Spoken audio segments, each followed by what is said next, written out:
The story of the Huns begins far from Rome, far from stone cities, marble forums, and paved roads. It begins on the endless Eurasian steppe, a world without walls, where survival depended on movement, endurance, and mastery of the horse.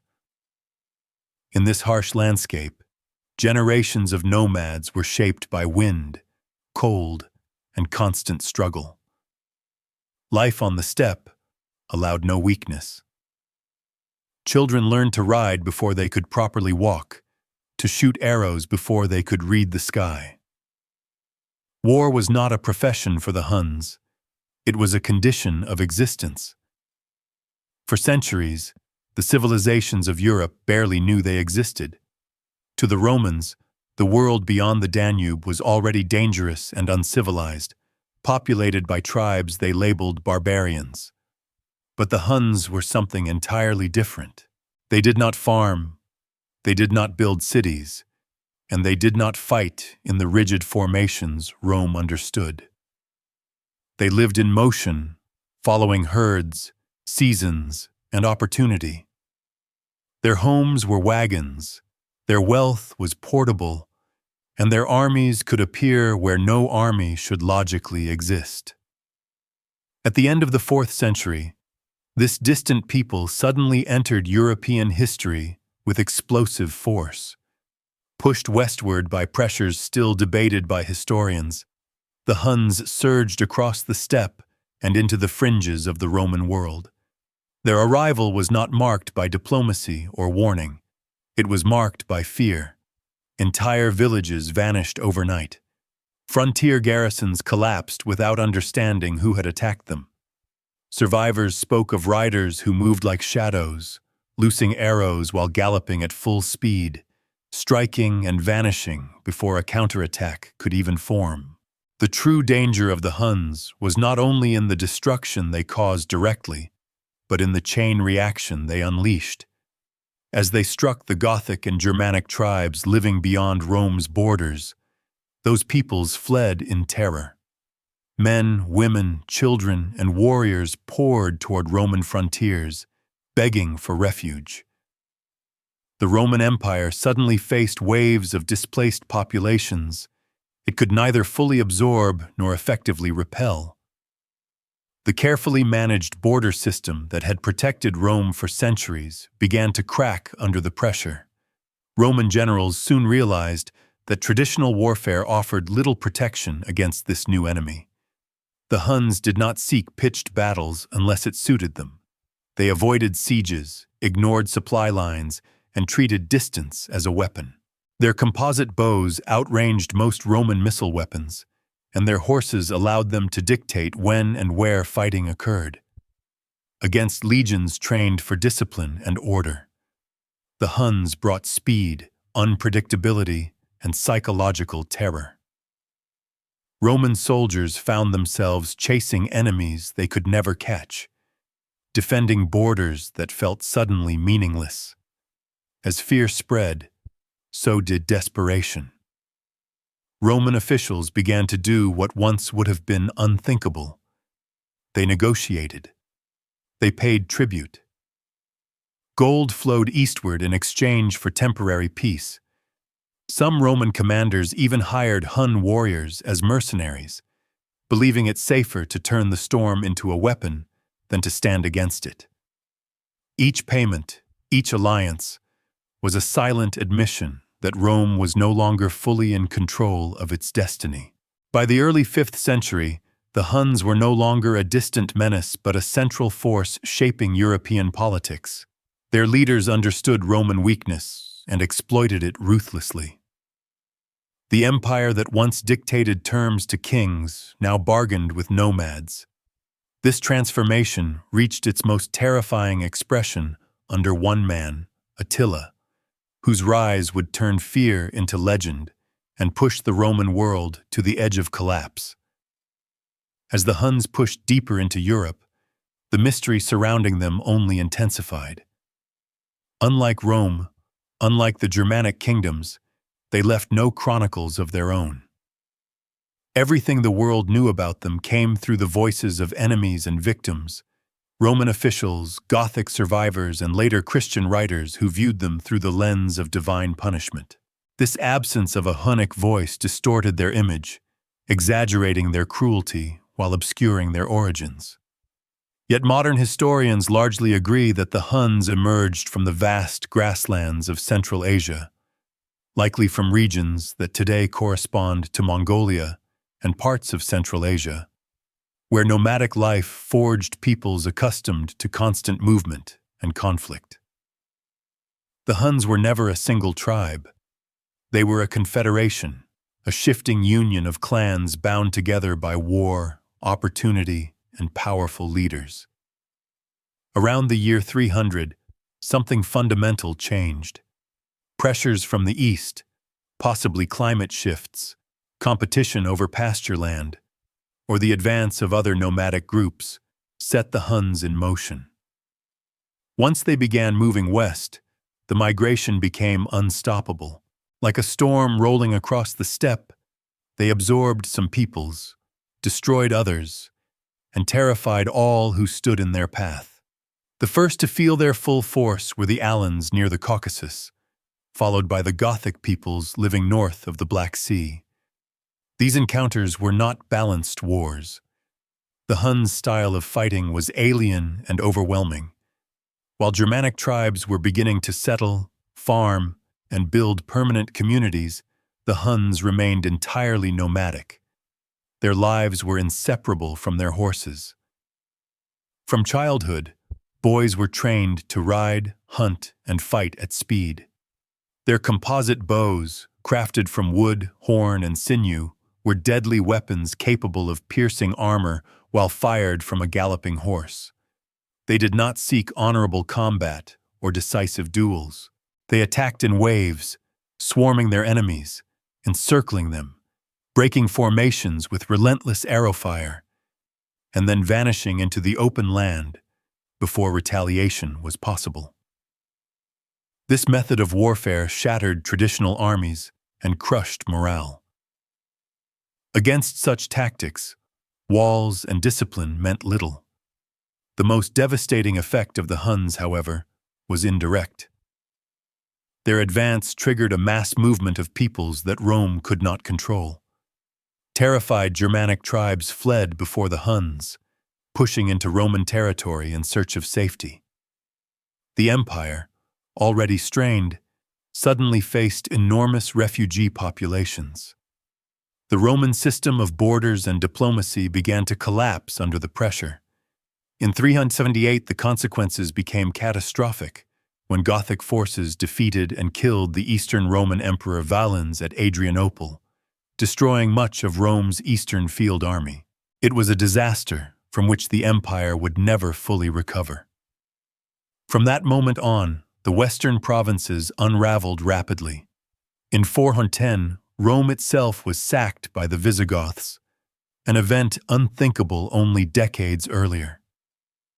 The Eternal City had fallen, and the psychological shock echoed across the entire Mediterranean world.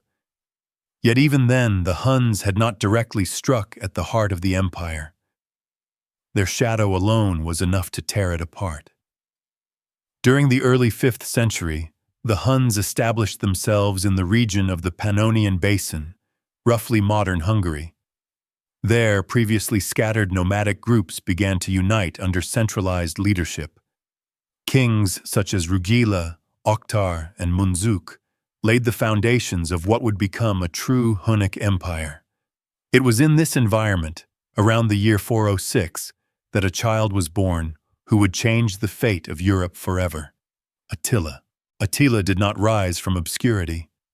He was born into the ruling elite, closely connected to the architects of Hunnic power. Contrary to the later myths, he was not an ignorant savage. He received an education suited to leadership, learning warfare, strategy, diplomacy, and likely speaking multiple languages, including Gothic and Latin. The Roman diplomat Priscus, who met him in person, described a man of restrained appearance and intense presence, someone whose authority was felt immediately without the need for displays of luxury. In 434, after the deaths of their uncles, Attila and his brother Bleda inherited control of the Hunnic Confederation. Their domain stretched across vast distances, from the Rhine region to the edges of Persia. Their first move was pragmatic rather than violent. They negotiated peace with the Eastern Roman Empire, forcing Emperor Theodosius II to pay a yearly tribute of gold. For Rome, it was the price of survival. For the Huns, it was proof that fear had become a currency.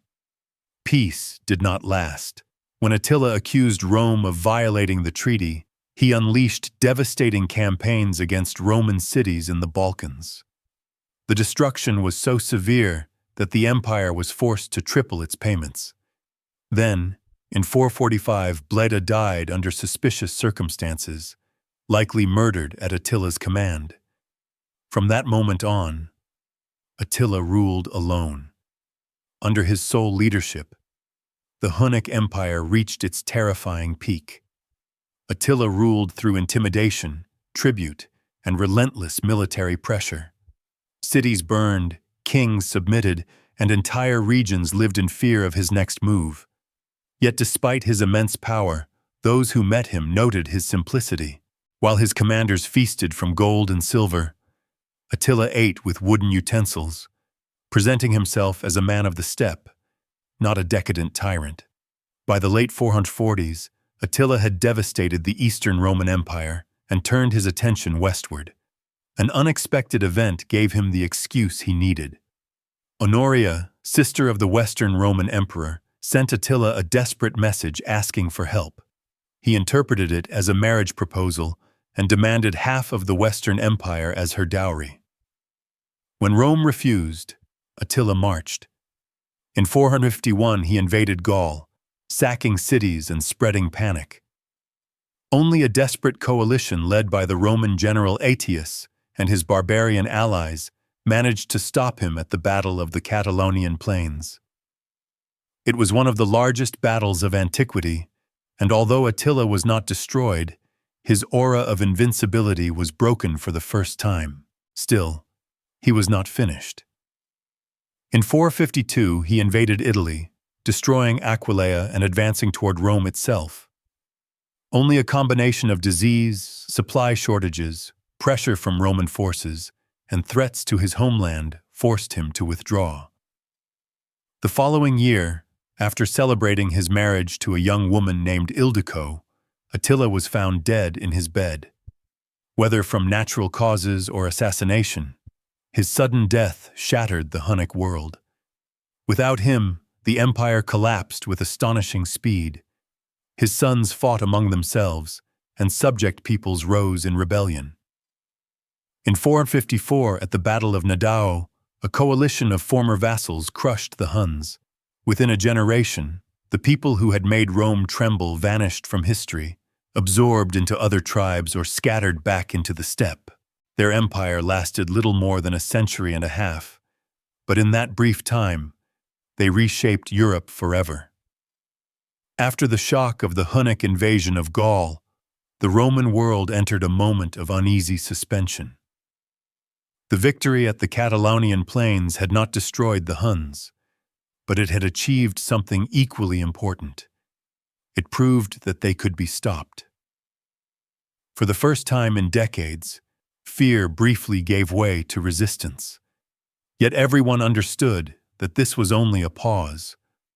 The storm had not passed. It had merely shifted direction. Attila retreated from Gaul in good order, his army bruised but intact. He had lost warriors and prestige, but not power. His authority over the Hunnic Confederation remained absolute, and his enemies knew that he would strike again. The question was not if, but where. The answer came the following year, when Attila turned his gaze south, toward the heart of the Western Roman world itself. In 452, the Hunnic army crossed the Alps and poured into northern Italy. The defenses of the peninsula were weak, neglected after decades of internal strife and civil war. One by one, cities fell. Aquileia, one of the most important strongholds in the region, was completely destroyed after a brutal siege. Ancient writers claimed it was wiped so thoroughly from the landscape that people later struggled to find its ruins. Milan was captured and looted. Refugees fled south in terror, spreading panic as they went. For many Romans, it felt like the final act had begun. Rome itself seemed doomed. The city no longer possessed the military strength to defend itself. The Western Empire was hollow, surviving more on memory than on force. Yet Attila never reached the city. Instead, events took a turn that would become legend. A delegation led by Pope Leo I met Attila near the river Mincio. According to later tradition, the Pope's words alone persuaded the Hunnic king to spare Rome. Medieval artists would later depict saints and angels appearing behind Leo, terrifying Attila into retreat. Modern historians, however, paint a far more practical picture. Italy was suffering from famine and disease. Attila's army was deep in hostile territory. Its supply lines stretched dangerously thin. Roman forces under the general Flavius Aetius still lurked nearby, capable of harassing a withdrawal. At the same time, the Eastern Roman Emperor Marcian had launched attacks into Hunnic lands along the Danube, threatening Attila's power base. Faced with mounting risks and diminishing rewards, Attila chose to withdraw. Rome was spared, not by miracle, but by circumstance. Although he left Italy, Attila had not abandoned his ambitions. He returned to the Danubian plains and prepared for new campaigns. He demanded that the Eastern Roman Empire resume its tribute payments, signaling that war could erupt again at any moment. Yet fate intervened before his plans could be realized. In 453, during celebrations for his marriage to a young woman named Ildico, Attila died suddenly during the night. The manner of his death shocked the ancient world. According to the most widely accepted account, he suffered a massive internal hemorrhage, possibly a nosebleed that caused him to suffocate in his sleep after heavy drinking. But rumors spread immediately. Some whispered of assassination, of poison, of a plot involving his new bride or enemies within his own court. No definitive answer ever emerged. What mattered was the result. The man who held the Hunnic Empire together by force of will was gone. The reaction to Attila's death revealed just how fragile his empire truly was. His sons inherited his realm, but not his authority. They fought among themselves for power, fracturing the unity that had allowed the Huns to dominate so many peoples. Subject tribes who had long endured Hunnic rule saw their opportunity and seized it. Former allies and vassals turned against their masters, determined to break free at last. The decisive blow came in 454 at the Battle of Nidau. A coalition of Germanic peoples, including the Gepids, defeated the Huns in a crushing battle. Attila's eldest son was killed, and with him died any realistic hope of restoring Hunnic dominance. What had once been the most feared military force in Europe disintegrated almost overnight. In the years that followed, remnants of the Huns lingered on the fringes of history. Some groups continued to raid Roman territory, but these incursions were shadows of the past, lacking coordination and purpose. Gradually, the Huns were absorbed into other peoples or vanished back into the vastness of the steppe. Their empire, which had terrorized Europe for decades, ceased to exist. Yet their legacy endured. The Huns did not destroy Rome on their own, but they accelerated its collapse. They shattered borders, triggered mass migrations, and exposed the vulnerability of imperial power. They proved that speed, adaptability, and psychological warfare could defeat even the most sophisticated civilization. When the Huns disappeared, the world they had shaken was already transformed. In just over a century, they rose from obscurity, brought an empire to its knees, and vanished again into history. Few peoples have altered the course of the world so dramatically in so little time. Rome survived their passing, but it was never the same. And long after the hoofbeats faded, the fear they inspired continued to echo through the ruins of the ancient world. With the disappearance of the Huns as a unified power, Europe did not return to stability. Instead, it entered a long and turbulent transformation.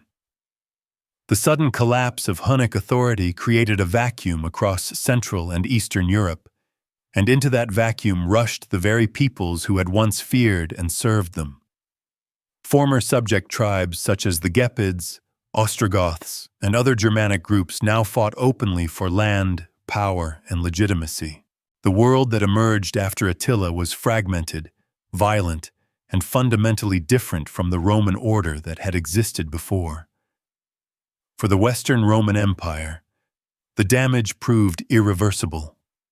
Decades of pressure caused by Hunnic-driven migrations had hollowed out imperial institutions.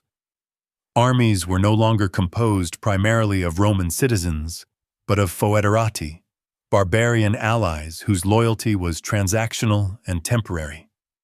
Tax systems collapsed as provinces were devastated or lost. Central authority weakened to the point where emperors became symbolic figures, controlled by generals, courtiers, or foreign warlords. Even after the Huns were gone, Rome could not rebuild what had already been shattered. In 476, only a generation after Attila's death, the Western Roman Empire formally ended. The last emperor, Romulus Augustulus, was deposed by a Germanic commander. While Rome as a city continued to exist, the idea of a unified Roman state in the West was finished. This moment did not happen solely because of the Huns, but their role was decisive. They had struck the system at its weakest points, accelerating processes that might otherwise have taken centuries. Beyond politics and warfare, the Huns left a deep psychological imprint on Europe. Roman writers described them as monstrous, almost inhuman, emphasizing their appearance, customs, and brutality. These descriptions shaped medieval and even modern ideas of the barbarian as a destroyer of civilization. Yet this image says as much about Roman fear as it does about Hunnic reality. The Huns were not mindless forces of chaos. They were highly adaptive nomads who understood power, diplomacy, and strategy with ruthless clarity. Their society was built around mobility. Wealth was measured not in land, but in livestock, weapons, and tribute. Leadership depended on success in war and the ability to distribute spoils. Loyalty was personal rather than institutional, which explains both the meteoric rise of the Hunnic Empire and its rapid collapse. As long as Attila lived, his authority held the confederation together. Once he was gone, there was no structure strong enough to replace him. Ironically, many of the tactics that terrified Rome would later be absorbed into medieval warfare. Cavalry became increasingly important. Mobility and speed replaced rigid formations. The idea that warfare could be psychological as well as physical gained new relevance.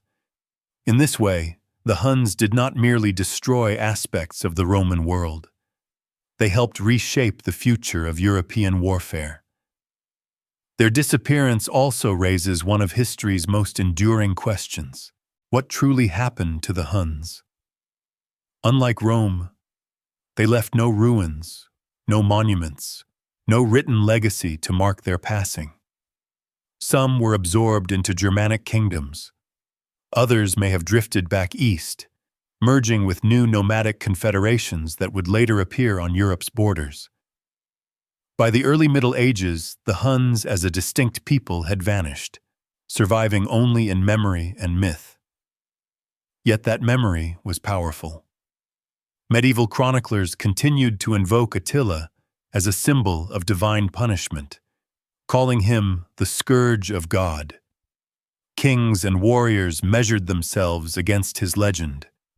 Fear of new steppe invasions lingered in Europe for centuries, resurfacing whenever fresh nomadic armies appeared on the horizon. The shadow of the Huns stretched far beyond their brief moment of dominance. Their story is not simply one of destruction. It is a story of movement, adaptation, and collision between radically different geeks of life. When the horsemen of the steppe met the stone cities of Rome, the result was not just conquest, but transformation.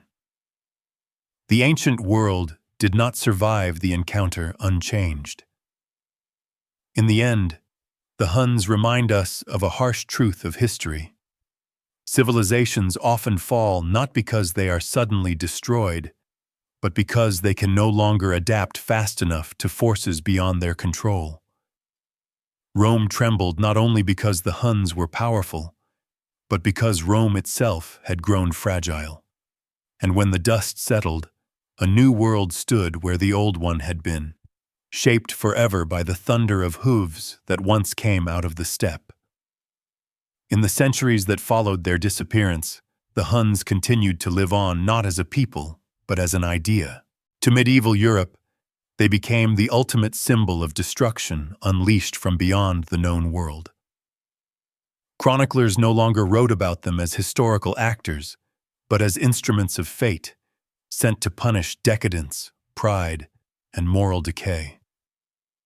The memory of their sudden arrival and overwhelming force shaped how Europeans understood catastrophe itself. When later generations spoke of invasion, chaos, or divine wrath, they often reached instinctively for the name of Attila and his riders. This transformation from history into myth was not accidental. The Huns left behind no cities to explore, no inscriptions to decode, no literature to reinterpret. Their empire vanished without a physical footprint, which allowed imagination to fill the void. Stories exaggerated their cruelty, their appearance, and their power. They were portrayed as demons on horseback, beings who existed only to destroy. Yet behind the legend stood a real people who had mastered one of the most unforgiving environments on Earth and turned that mastery into geopolitical dominance. What makes the Huns unique is not merely their violence, but the speed with which they changed the world. In little more than a century, they forced the Roman Empire to abandon long-standing assumptions about borders, warfare, and diplomacy. They revealed that walls could be bypassed, legions outmaneuvered, and emperors intimidated. Rome had faced enemies before, but rarely enemies it could neither absorb nor fully defeat. The Huns existed outside Rome's cultural gravity, immune to its promises and indifferent to its prestige. Their greatest weapon was not the bow, the horse, or even fear, but motion. While Rome relied on fixed infrastructure and predictable responses, the Huns thrived on unpredictability. They could strike anywhere, at any time, without warning. In doing so, they exposed a weakness at the heart of imperial civilization. Stability, which had once been Rome's greatest strength, became a liability when confronted by an enemy who refused to stand still. After the Huns vanished, Europe never returned to the old Roman order. Kingdoms rose on the ruins of imperial provinces. Power shifted from cities to warlords, from bureaucracy to personal loyalty. The medieval world was born not in a single moment, but through a long process of fragmentation, adaptation, and reinvention. The Huns did not create this new world alone, but they hastened its arrival with brutal efficiency. Even centuries later, echoes of their impact remained. Fear of the steppe never truly faded. Whenever new nomadic powers appeared, from the Avars to the Magyars and later the Mongols, Europe remembered the Huns. The past became a warning. The thunder of hooves was no longer just a sound, but a memory embedded deep in the continent's collective consciousness. In the end, the story of the Huns is not simply about barbarians versus civilization. It is about what happens when two radically different ways of life collide at a moment of weakness. The Huns did not destroy Rome by force alone. They revealed its fragility, accelerated its decline, and ensured that the ancient world would never fully recover. They came from nowhere, ruled everything, and vanished again. But in that brief span, they made the greatest empire on earth tremble with fear. And that is why, long after their disappearance, the name of the Huns still carries weight. Not because they endured, but because they changed history so completely that the world before them and the world after them were never the same.